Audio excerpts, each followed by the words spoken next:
Semi luxury ആയിട്ടുള്ള ഉൽപ്പന്നങ്ങളാണ് 18% GST, അതായത് ചരക്ക് സേവന നികുതിയിൽ വന്നിരുന്നത്. അതായത് സെമി ലക്ഷറി, അതായത് ഭാഗികമായി ലക്ഷറിയുടെ ഗണത്തിലേക്ക് വരുന്നത്, പക്ഷെ പൂർണ്ണമായിട്ടും സൂപ്പർ ലക്ഷറി അല്ലാത്തത്.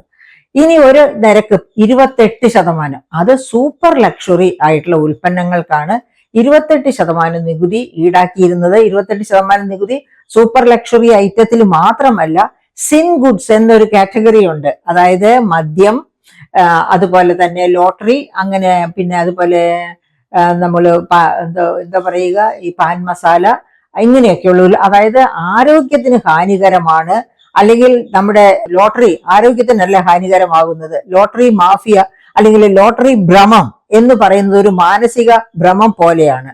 അപ്പം അതിനെ ഒരു രോഗമായിട്ട് തന്നെ, ഒരു ഭ്രാന്തായിട്ട് തന്നെ കണക്കാക്കിക്കൊണ്ടാണ് ലോട്ടറിയെ നിരുത്സാഹപ്പെടുത്താനാണ് 28% നികുതിയിലേക്ക് ലോട്ടറി ഇട്ടിരുന്നത്. അപ്പൊ ഇങ്ങനെ ഈ യഥാർത്ഥത്തിൽ 4 തരം ടാക്സസ് ആണ് GST കൊണ്ടുവന്നപ്പോൾ നിലവിൽ വന്നത്.